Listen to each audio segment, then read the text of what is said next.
This is Atlantic Television Network news at 9. First, the headlines. Analyst kicks against call to investigate Amehule. Political parties sign peace accord for Ondo Gubar elections. Reps demand compensation for detained minors. Federal government partners Innocent Idibia on MSMEs. Hamas call for end of Gaza-Israel war. Desmond Elliott addresses gay allegation. Mourinho banned from Fibonacci dressing room.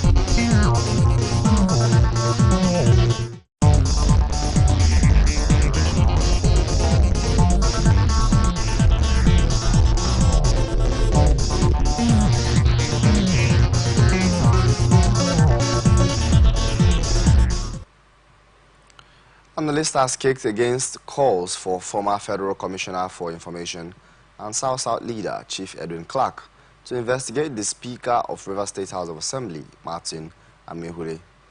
Socio-political analyst George Chinda made the comment when he featured on Atlantic Television Network program Open Conversation.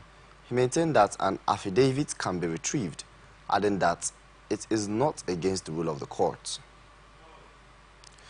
Mr. Chinda, however, stated that the call to investigate the Speaker of Rivers State House of Assembly, Martin Amehule, is biased, stressing that only the court has the power to say whether or not Martin Amehule and others actually defected. A different story, women from Alakahia community, which hosts the University of Port Harcourt Teaching Hospital, protested at the hospital on Friday, alleging marginalization by the federal health institution. The women dressed in black gathered at the hospital entrance carrying placards and calling for urgent action from UPTH regarding the community concerns. They voiced frustrations over the hospital's lack of attention to local employment and advancement opportunities for their people. Ms. Aure Uche Rose, leader of the protests, expressed disappointment in UPTH's response to their repeated appeals, noting that qualified members of the community were not being employed, while local women were relegated to casual roles without promotion. The protesters urged UPTH to provide direct employment opportunities, ensure admission to their children at the University of Port Harcourt, and implement meaningful corporate social responsibility initiatives in the community.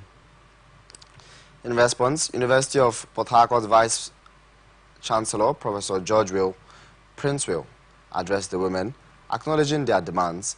He assured them that the university management would make efforts to address their concerns.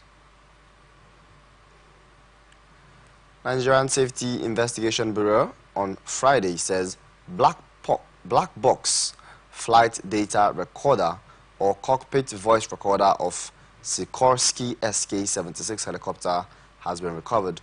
On October 24, the ill-fated aircraft operated by East Wind Aviation and hired by the Nigerian National Petroleum Company Limited, nosedived in Rivers State. 2 weeks after the tragic incident, NSIB Director of Public Affairs and Family Assistance Bimbo Oladeji said the black box was retrieved early Friday.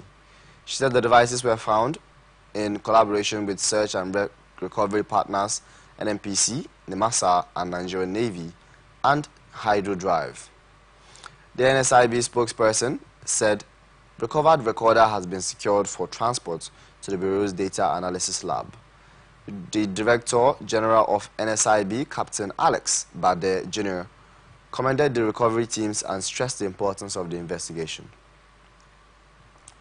The aircraft, carrying 6 passengers and 2 crew members, plunged into the Atlantic Ocean near Bonny Finima, off the coast of Calabar. 3 bodies have been recovered from the site of the crash. A different story, Nigeria Labour Congress has commissioned compressed natural gas buses in River State, provided by the federal government for the benefit of workers. Speaking during the NLC's National Executive Council meeting in Port Harcourt, the national president of the NLC, Joa Jero, emphasized that while the provision of CNG buses is commendable, the federal government must ensure the availability of the necessary infrastructure, particularly a reliable gas supply to support the initiative. Ajero also praised Governor Siminala Fubara for implementing the 85,000 naira minimum wage. He urged Fubara to address outstanding issues in the state, including the 11 years of unpaid allowances for demonstration schools and the need to review hazard allowances for workers.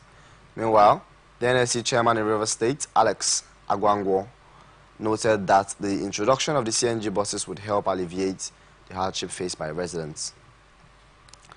A total of 60 buses have been allocated across the 6 geopolitical zones in the country, with 10 buses designated for each zone. River State was the first state to host the inauguration. Zone 16 Police Command has confirmed the recovery of 10 million naira extorted by its officers and the subsequent disciplinary action taken against the involved personnel. The incident occurred on Tuesday, September 17, 2024, and the officers have been detained since Wednesday, October 30th. The police command, however, refuted claims made by the human rights activist Garrison Gwamishu, who had attributed the recovery of the funds to his efforts.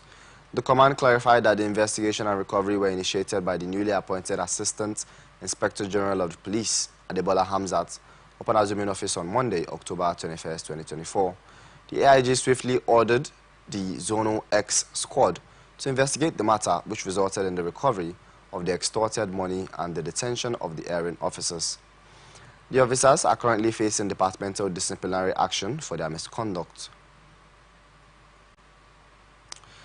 Abuja High Court on Friday dismissed a criminal summons issued on September 12th by the Magistrate Court against Senator Monday Okpebholo concerning alleged certificate forgery. Justice Charles Agbaza ruled that the entire proceedings before Magistrate Abubakar Mukhtar of the Wuse Magistrate Court in Abuja were void, stating that the summons was issued beyond his jurisdiction and contained errors of the law. Justice Agbaza agreed that Okpebholo that both the proceedings and the criminal summons were illegal, unconstitutional, and violated his fundamental human right to a fair hearing as guaranteed under Section 36 of the 1999 Constitution, as amended. Magistrate Mukhtar had ordered Okpebholo to appear in court on September 20th, just before the governorship election in Edo State, over allegations of a false statement regarding his date of birth made by Agimbatse, a state indigene. He faced accusations of providing conflicting dates of birth in his nomination forms submitted to the Independent National Electoral Commission (INEC) for the election. In his judgment, Justice Agbaza agreed that Mwanta and the magistrate should have taken into account the evidence presented by Okpebholo before issuing such an order. The judge therefore prohibited the magistrate from proceeding with the case. However, he said the magistrate had the discretion to set a hearing date for the matter before him. 21 suspected internet fraudsters have been arrested and arraigned at different locations in Benin City, Edo State. EFCC operatives in Benin made the arrest on Tuesday. In a statement on its X page on Friday, EFCC said suspects were arrested based on actionable intelligence on their alleged involvement in internet-related fraud. Items recovered from them included 10 exotic cars, laptops, and phones. According to the statement, the suspects will be charged in court as soon as investigations are concluded. Family of the late First Lady of Akwa Ibom State, Pastor Mrs. Patience Umoyeno, has formally announced her burial arrangements. The burial is scheduled for 29th November 2024 with a funeral service at her country home in the Court Ekpene, Udo, and Sedubium local government area. Her husband, Governor Umoyeno, along with the bereaved family and the state government, finalized these arrangements to honor her impactful life and enduring legacy. The official announcement of her funeral was made on Friday by the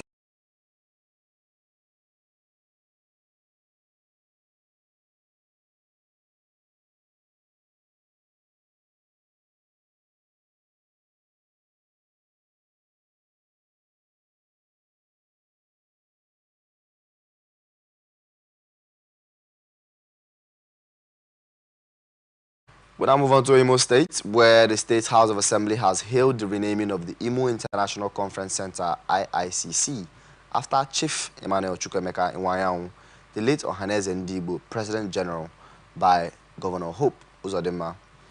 The decision of the lawmakers followed the adoption of a motion moved by the member representing Mbaitoli constituency, Innocent Ikpamezi, who expressed gratitude to the state government for heeding to the appeal earlier made by the House.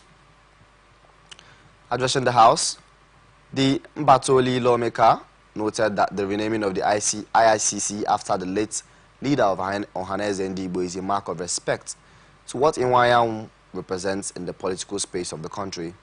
He maintained that the only way to honor the late leader was to immortalize him, to show how dear he was to Ndigbo in particular and in Nigeria as a whole.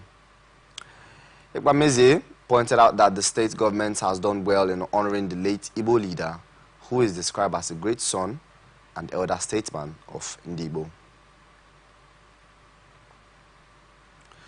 The Lagos State government has launched the Interstate Park Accreditation and Passenger Manifest Digitalization System, aimed to enhance safety for travelers, as well as to ensure a proper data bank.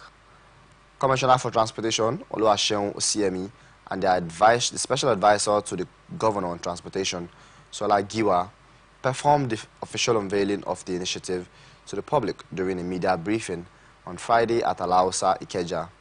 Osiemi described it as a major push towards modernizing interstate travel.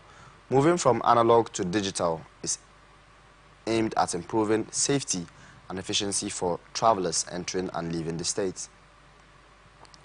The commissioner said the project is designed to streamline operations at the interstate parks and ensure a secure digital record of passenger information, enhancing both safety and convenience while creating employment opportunities for residents.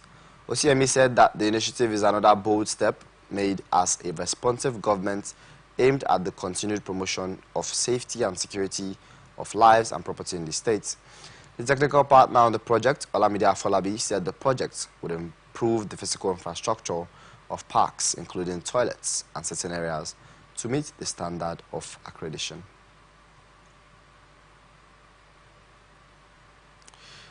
Eighteen political parties have signed a peace accord in Ondo State, pledging to promote a peaceful gubernatorial election and accept the results of the upcoming polls, provided they are deemed free and fair. The significant development aims to ensure a violence-free electoral process. General Abdul Salam Abubakar, the chairman of the National Peace Committee, urged candidates and parties to uphold democratic tenets and reject vote trading. He emphasized the importance of maintaining and prevailing peaceful atmosphere in the country. In a goodwill message, the chairman of the Independent National Electoral Commission, Professor Mahmoud Yakubu, noted that no security incidents have been reported so far. He expressed optimism about continued peace, promised improved logistics on election day, and encouraged parties to commit to the signed agreement. Inspector General of the Nigerian Police Force, Kaide Egbetukun, represented by AIG Sylvester Abiodun, assured of readiness for the elections and disclosed the deployment of over 36,000 police officers to secure all 18 local government areas. This effort will be supplemented by officers from other security agencies, totaling 43,157 personnel. The peace accord is a crucial step towards ensuring a peaceful electoral process in Nigeria, building on previous successes in reduction of election violence. I also urge the party leaders and candidates to accept the outcome of the elections as long as it is adjudged to be free, fair, and creditable.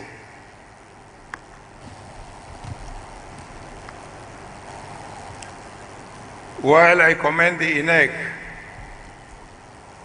for the work done so far, I call on them to continuously live up to their responsibilities in ensuring that eligible voters exercise their franchise peacefully and that the remaining electoral process are creditable, free, and fair. Next week, voters in Ondo State should also expect to see similar improvement in result management.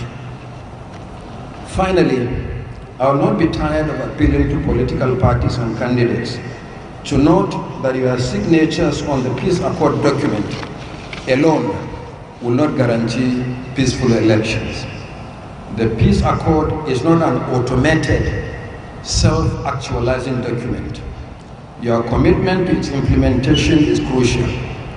Therefore, as you sign the peace accord, you should commit yourselves to its implementation and pass the message to your supporters at all levels for compliance. Which then implies that 15,732 conventional police personnel will be required for the 3,933 polling units and voting points in the state. This will be complemented by other security agencies, the armed forces, the intelligence security agencies, and others supporting forces. A total of 8,500 personnel from the Nigerian Customs Service, Nigeria Correctional Service, Nigeria Immigration Service, Nigeria Security and Civil Defense Corps, Federal Road Safety Corps, and National Drug Law Enforcement Agency will be deployed to augment the police strength. This will bring the total number of security personnel deployed for the election to 43,157 personnel. I believe we, all of us, let me now speak on behalf of all the other candidates, that we all abide by the tenets of that signed peace accord as watched on the video. I don't know what will be printed on the paper that was signed, but I know what I watched and I read on the screen. Election will come and go, Ondo State will remain. It will not just remain, but it will remain peaceful during and after the election. Because I know before the election we were already peaceful. But during the election on the D-Day, we should remain peaceful. And after the election, it should be peaceful. And that can only be if we all accept the outcome of the election, which, on my honor, I promise, and on behalf of all the candidates, that we will abide by the outcome of the election. Benue State Governor Hyacinth Alia has asked the Macaulay Division of the Court of Appeal to dismiss the appeal filed by former governor of the state, Samuel Ortom, challenging the decision of the High Court of Benue State, which dismissed his case. The case borders on the constitution of the Income and Expenditures Commission of Inquiry set up by Governor Alia to investigate the income and expenditures of Benue State from 29 May 2015 to 28 May 2023. When the matter came up for hearing, Matthew Borka, for the first and second respondents, argued his preliminary objection, which challenged the competence of the appeal on the ground that none of the issues argued in Ortom's brief were tied to any ground of the appeal. On the substantive appeal, Borka adopted his brief and submitted that the lower court was right to have dismissed Ortom's case because the case was dead on arrival, having been filed outside the period stipulated by High Court rules of Benue State and the Public Office Protection Law of Benue State. Other respondent counsels include E.N. Agor Esquire for the third respondent, Ishaka Diko for the fourth and sixth respondents, Mohammed Ndarani for the seventh and ninth respondents, R.O. Adokale Esquire for the 10th and 11th respondents, and Magaji Mato Ibrahim for the 13th and 14th respondents, respectively. All adopted their respective briefs for arguments and reiterated that Ortom's case was void and no clinical efforts could suffice to resuscitate and breathe life into the case.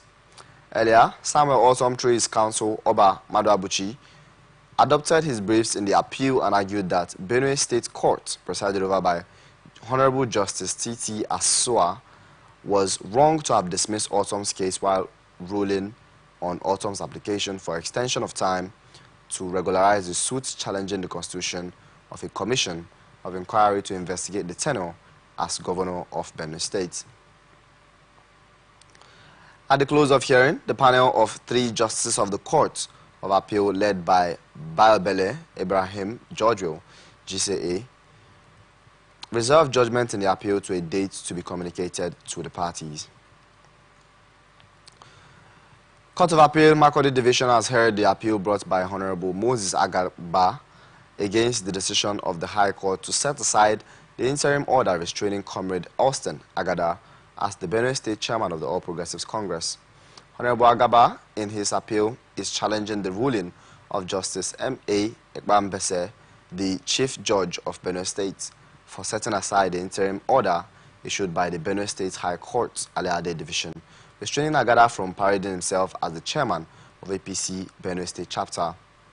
Arguing the appeal, Moses Agaba counsel Matthew Boka adopted his brief for argument and submitted that the chief judge of the lower court was wrong to have retrieved the case file from another judge of the high court and set aside the interim order issued by the other judge. He contended that doing so amounted to the chief judge sitting on appeal over the decision of a judge of coordinate jurisdiction. Responding counsel in Justice Agada Yakubu Philemon adopted his brief and contended that the lower court was right in setting aside the interim injunction because the order, which was meant to subsist for only 7 days, had elapsed on 12th February 2024, and there was no application to breathe life into it again when it was set aside. In other developments, the Court of Appeal has also heard the appeal challenging the ruling of the judgment of the National Industrial Court of Nigeria, Makurdi Division, delivered on the 15th of June 2023, wherein the court refused to consider processes filed by counsel to the appellants challenging jurisdiction of the court to hear the suit filed by the 23 former local government council chairmen in Benue State, who were elected under the platform of the PDP. Council of Appellants S.A. Akpehe Esquire adopted his brief and maintained that the lower court had no jurisdiction to entertain the case of the 23 local government chairman because the subject matter of the suit was not an industrial issue. The court, having heard the arguments of the council, reserved judgment in the appeals to a date to be communicated to both parties. Still in Benue State, Governor Hyacinth Alia has approved the establishment of a Faculty of Agriculture for the Benue State University to complement the Center for Food Technology and Research, which was established 10 years ago. This was disclosed on Friday in Makurdi by the Vice-Chancellor of BSU, Professor Joe Iropu, during the 10th anniversary of BSU CEFTA. BSU CEFTA is a project funded by the World Bank to address post-harvest management issues and offer postgraduate education. Professor Lorapu said the faculty will assist BSU CEFTA in its food technology innovation, which currently has 6 mini factories with the capacity to produce quality cassava flour products and tomato paste and fabricates food processing equipment. Lorapu added that the faculty would offer more admission spaces for aspiring undergraduates and act as an entrepreneurship skills acquisition center. He said that offering agriculture and farming as major disciplines will help students to understand food production and management. Professor Lorapu added that when established, the faculty will offer insight into the roles of agriculture in supporting livelihoods through food, habitats, jobs, provision of raw materials, and building strong communities and economies. In a different story, residents of Ruga, a settlement along Airport Road, Abuja, took to the streets on Friday to protest the demolition of their homes by the FCT Minister, Yesom Ezewanwike.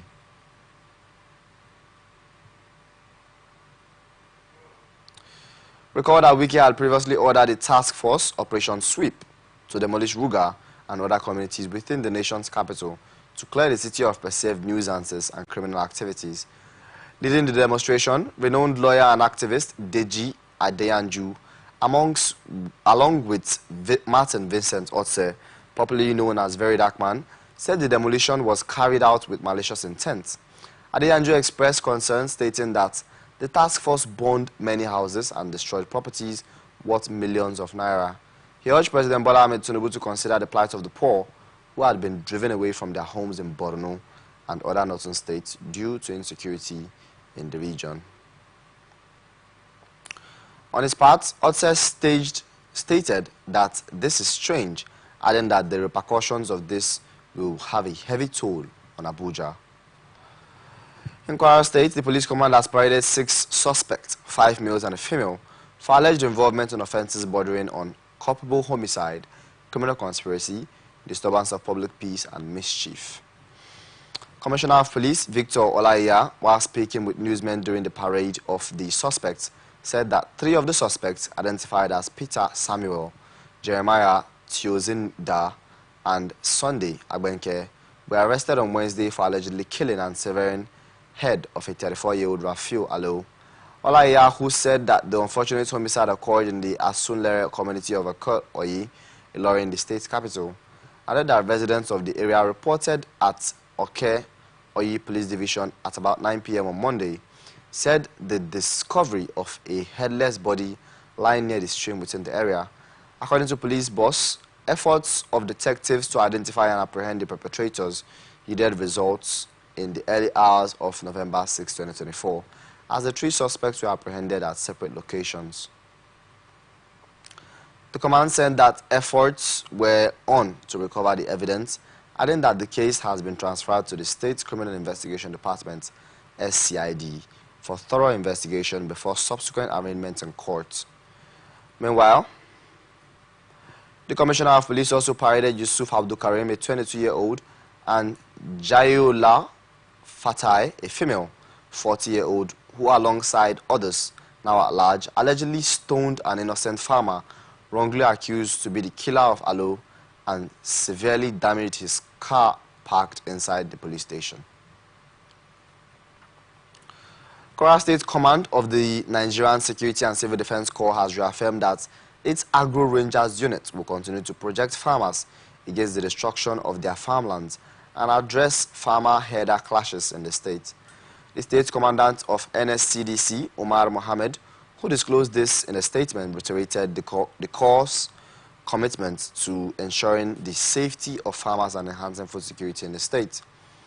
In the statement, signed by Command's Public Relations Officer, ASC Ayola Michael, and made available to press on Friday, Mohammed revealed that the Agro Rangers unit has resolved 196 cases of farmer-herder conflicts over the past year.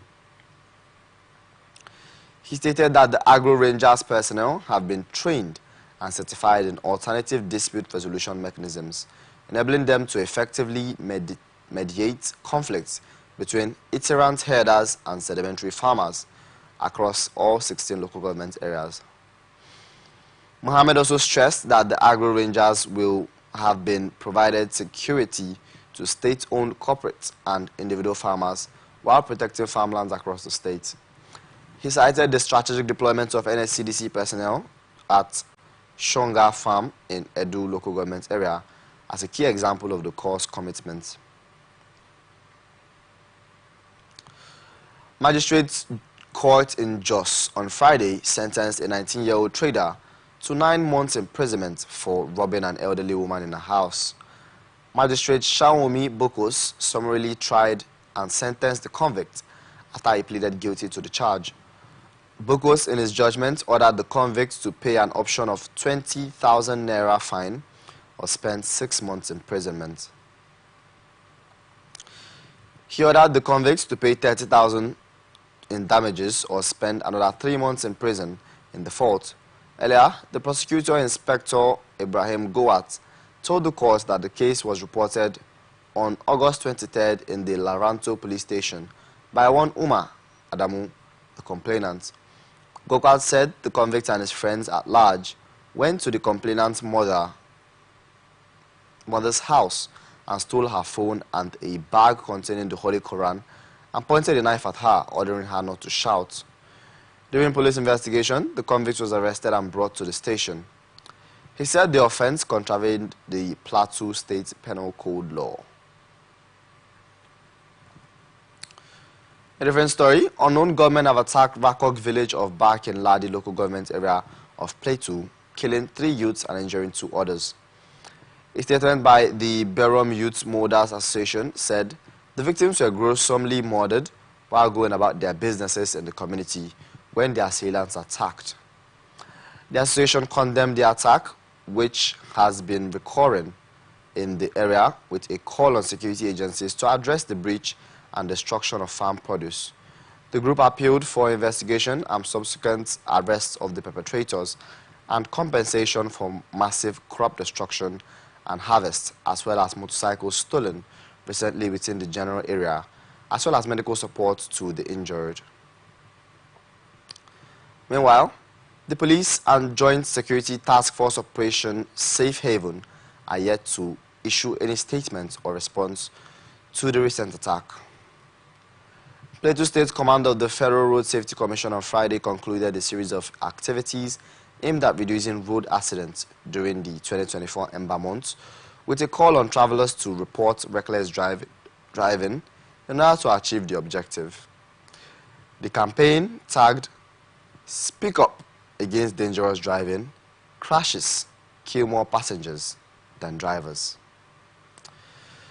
The program kicked off on November 6, 2024 in Jos, the state capital, with a press briefing, town hall meeting, flyers distribution to the members of the public, as well as motorcade carnival to sensitize the people. Speaking at the flag-off ceremony, the sector commander of the FRSC in the state, Maxwell Plateau, emphasized the need for behavioral change among drivers. He stressed that passengers have the right to a safe drive and encouraged them to caution drivers who violate road rules. Plateau State Governor Caleb Mutfwang, who was the special guest of honor, commended the FRSC for the good work it is doing to sanitize the nation's roads and reduce road traffic crashes and clearance of obstructions in the road.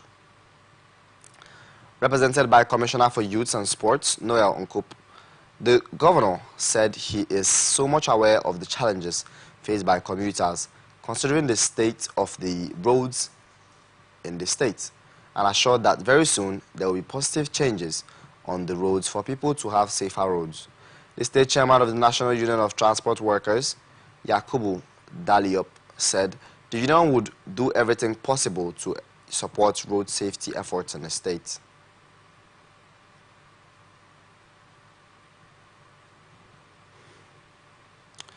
Katsina State Governor Diko Rather has approved the full renovation and upgrade of 34 additional primary health care facilities across the state. This is in addition to the 102 PHCs recently upgraded and renovated in the state. The target is to ensure that each and every political ward in the state, 361 in number, has one fully functional PHC equipped with basic infrastructure, equipment supply, and human resources before the end of his first tenure in office. Governor Rada was speaking when he inspected the ongoing PHC's upgrading and renovations project across 7 local government areas in Daura zone.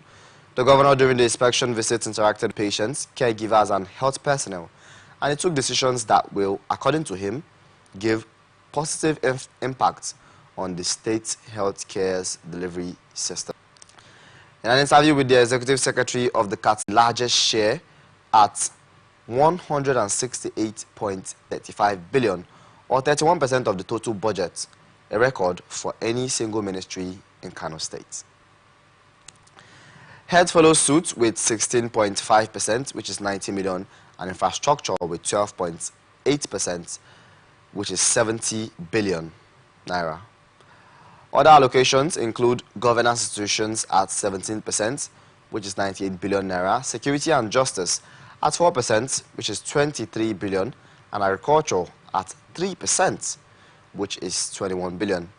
Governor Yusuf also highlighted proposed legislative reforms, including bills for social protection, education trusts, security, and civil service, which are aimed at reinforcing governance and supporting long-term growth. He emphasized that the 2025 budget reflects a strategic focus on balancing social needs with economic goals. He said, "We will not relent in our resolve to alleviate poverty, restore hope, create wealth, generate employment, and stimulate agriculture for the overall well-being of our people." He affirmed, calling on the Assembly for swift approval. Responding to the governor's address, Speaker Jibril Fagore pledged the Assembly's dedication to facilitating the budget's swift passage. The Kano State Assembly will begin budget deliberations in the coming weeks. Kaduna State Police Command, it has arrested 3 members of the notorious kidnapping syndicate in the state. This is contained in a statement by the command spokesperson ASP Mansir Hassan on Friday in Kaduna State. Hassan said the suspected kidnappers were nabbed on Tuesday and that one AK-47 rifle with an empty magazine was recovered from them. Hassan said the suspects were arrested during an intelligence-led operation by officers of the command.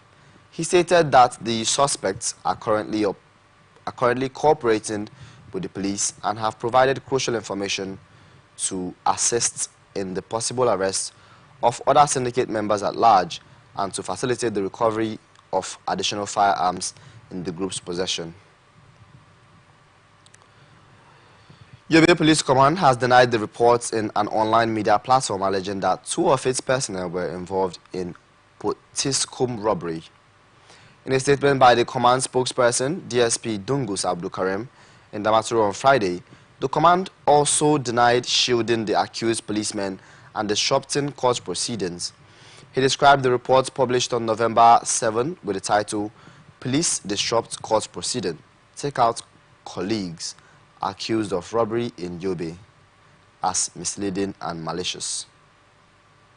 The area commander, exercising procedural diligence, directed the personnel to return to the station as the case involved enforcement of fundamental human rights, a high-caliber matter beyond magistrate jurisdiction. He urged the newspaper in question to retract the report immediately and tender an unreserved apology to the command or face legal action. Recall that the state chapter of the Nigerian Bar Association had earlier requested the Commissioner of Police, Mr. Garba Ahmed, to investigate and prosecute the area commander.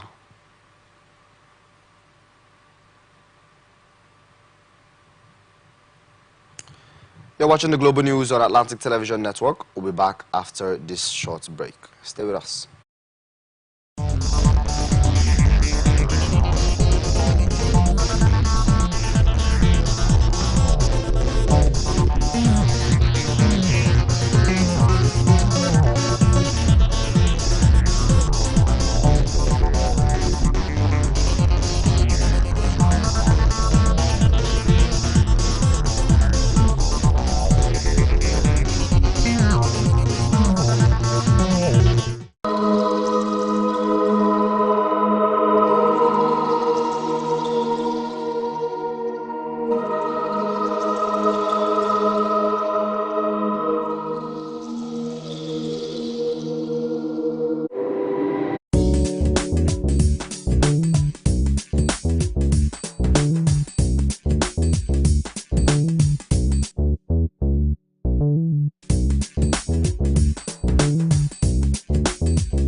warm welcome back.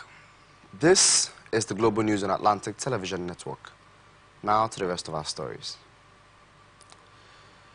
Job Creation and Micro, Small and Medium Enterprises Secretariat Office of the Vice President has entered into partnership with Mr. Innocent Idibia, popularly known as Two-Face, to galvanize public support for the MSME sector.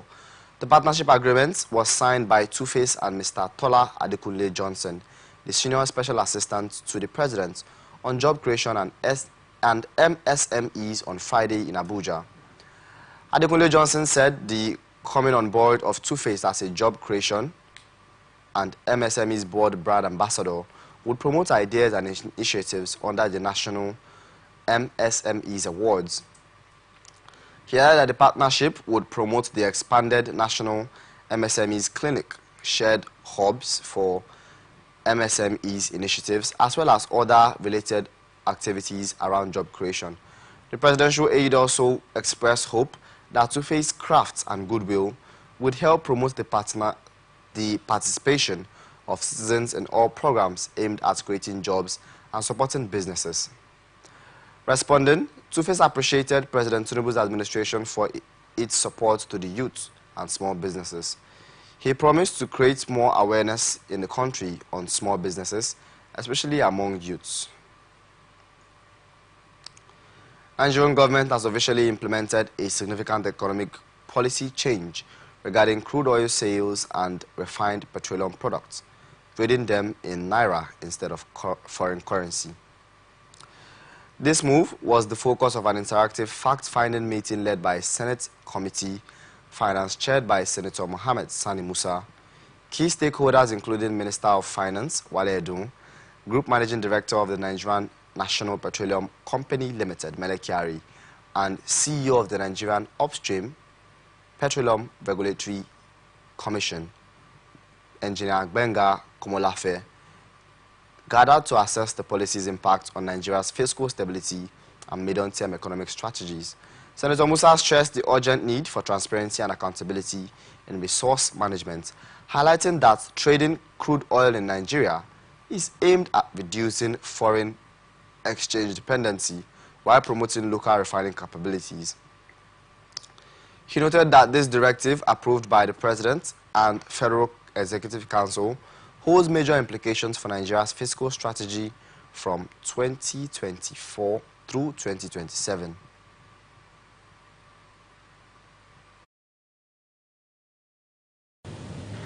Today we gather to deliberate on the pressing matters related to the sales of crude oil to domestic refineries in Nigeria, in Naira, and its implication on the approved medium-term expenditure framework and fiscal strategy paper for 2024-2026, and what we should expect for 2025-2027. Additionally, we will examine shortfalls in NNPCL revenue remittances, focusing on key areas such as foreign and domestic excess crude accounts, the signature bonus account, NNPCL cash call account, and any outstanding unremitted revenue linked to under recoveries. This meeting underscores our commitment to transparency, accountability, and the responsible management of our national resources. I am confident that with the collaboration of the Ministry of Finance under the able leadership of the Coordinating Minister of the Economy, the Office of the Accountant General of the Federation, the Central Bank of Nigeria, and Revenue Mobilization and Fiscal Commission, and other critical stakeholders present here, we will identify solutions and ensure that due process are upheld for the benefit of our economy and the Nigerian people.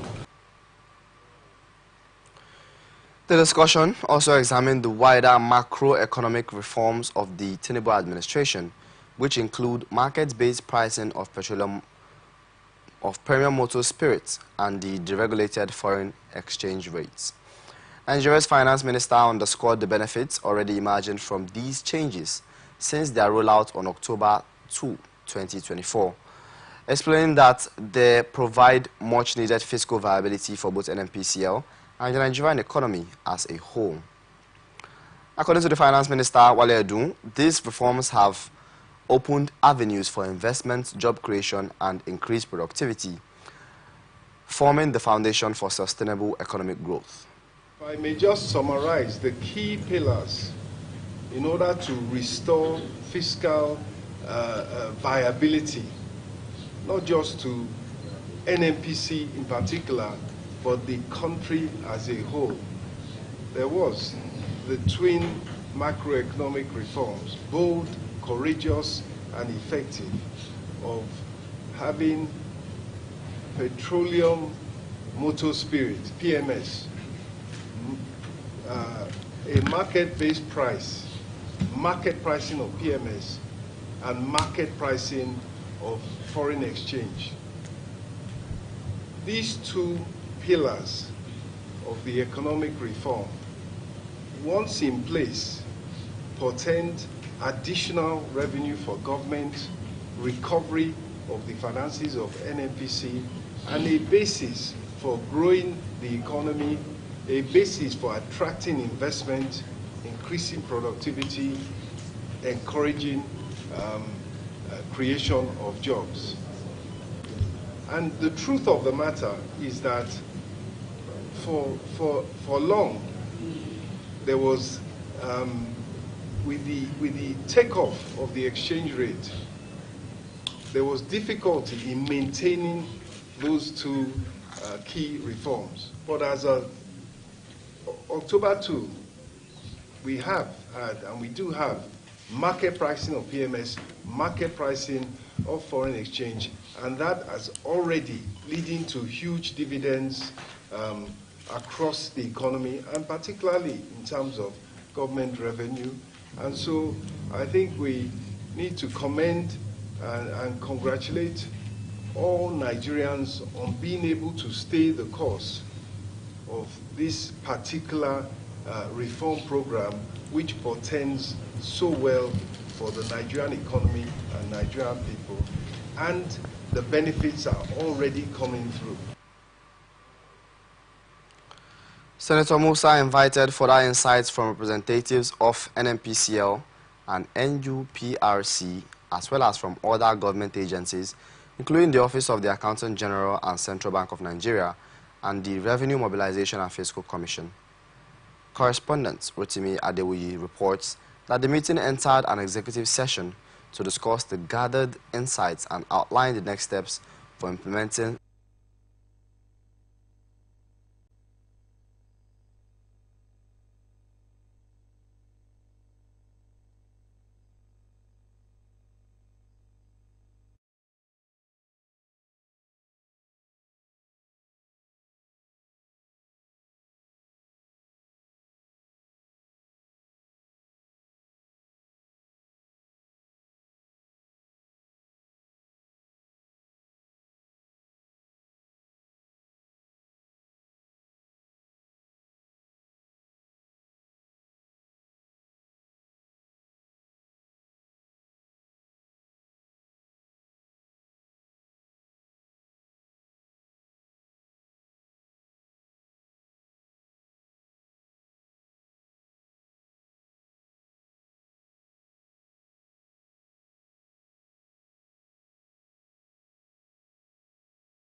Minority Caucus of the House of Representatives has demanded compensation for minors detained by the police for 3 months over alleged charges of terrorism, treasonable felony, and arson for participating in the End Bad Governance protest. The caucus on Friday also called for investigation, prosecutions, and punishment of the actors, including individuals and government agencies involved in the ordeal of the minors and other youths who took part in the August protest in the country. A statement jointly issued by Minority Leader Rep. Kingsley Chinda, Minority Whip Dr. Ali Issa, JC, Deputy Minority Leader Aliu Madaki, and Deputy Minority Whip George Ozodinobi. They stressed that the need for accountability and compassionate support in addressing the incident that has drawn national outrage and international concern. The statement commended President Bola Ahmed Tinubu for the release of the protesters, with the Minority Caucus calling for a thorough investigation and punishment for individuals and government bodies responsible for the youth's detention. They further labeled the actions against them as despicable, callous, and inhumane. According to the caucus, anyone involved in detaining the youths for 95 days, a time they could have spent pursuing their education or vacations, should be held accountable. The caucus asserted that it would serve as a public deterrent to prevent similar future actions. Former Vice President Yemi Osinbajo has urged President Bola Ahmed Tinubu to focus on improving Nigerians' welfare as the country grapples with significant economic challenges. Speaking at the 2024 Women in Management, Business and Public Service Conference, Osinbajo highlighted the urgent need for social welfare programs and accessible healthcare as Nigerians struggle with rising costs in essential food items, transportation and housing. Addressing the country's literacy challenges, especially in the northern region, Osinbajo noted that 67% of women in northern Nigeria are illiterate. Noting that a country where half the population is socially and economically disempowered due to illiteracy, we find development difficult, if not impossible, he warned. To tackle this, he stressed the need for a large-scale social interventions that stress and address systematic issues including literacy and economic empowerment. Reflecting on the theme, Dream, Dare and Do, Osinbajo praised WIMBIS for exemplifying resilience in impactful change.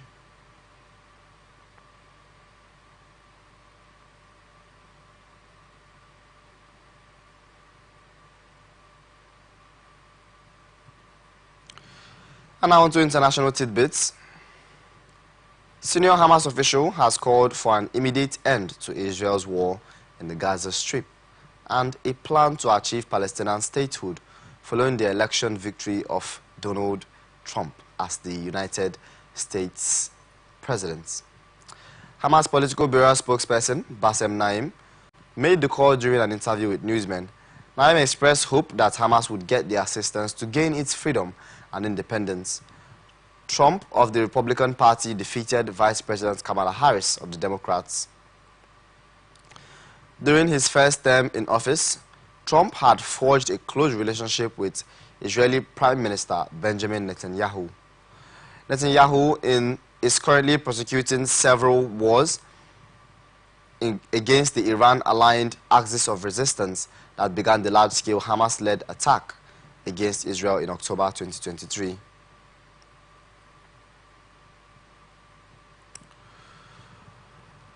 In entertainment news, popular singer and half of P-Square, Paul Okoye, aka Rude Boy, has called out his twin brother and former bandmate Peter Okoye, Mr. P, and his producer over an alleged song theft. Mr. P recently released a song titled Winning following the group's breakup earlier this year. However, Rude Boy on Instagram claimed that he wrote the song and that it was hijacked and given to his twin brother. He claimed that the brother recorded the song word for word with the same producer he worked with. Rude Boy lamented that he submitted 6 songs to the so-called management and questioned why they were resinging his songs word for word.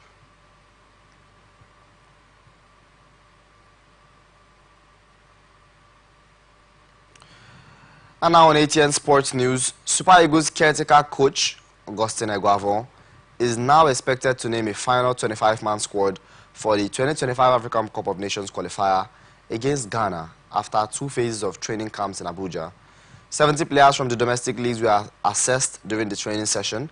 According to reports, the final squad will go into closed training camp in Abuja after the Super Eagles 2025 AFCON qualifiers against Benin and Rwanda. The home Eagles will travel to Ghana for the first leg, which is scheduled for between December 20 and 2022. The reverse fixture will hold in Abuja 1 week later. Ghana stopped Nigeria from qualifying for the last edition of the CHAN. The competition is designed for players plying their trade in countries' domestic leagues. And this is where we call it a wrap on the global news for tonight. Before we go another look at the major stories. Analyst kicks against call for investigation of Amewule. Political parties sign peace accord for Ondo Gubar. Reps demand compensation for detained minors. Federal government partners Innocent Idibia on small businesses. Hamas calls for end of war against Israel. Desmond Elliott addresses gay allegation. Jose Mourinho banned from Fabanachi dressing room. I am King David Obasi. Thank you so far for watching. Stay connected with us on our socials, Atlantic Television Network on Facebook and YouTube, Atlantic Television Network, Instagram and TikTok, Atlantic TV Network 1, and on our website, www.atlantictelevision.net. Peace and unity are the pathways to progress. Thank you for watching.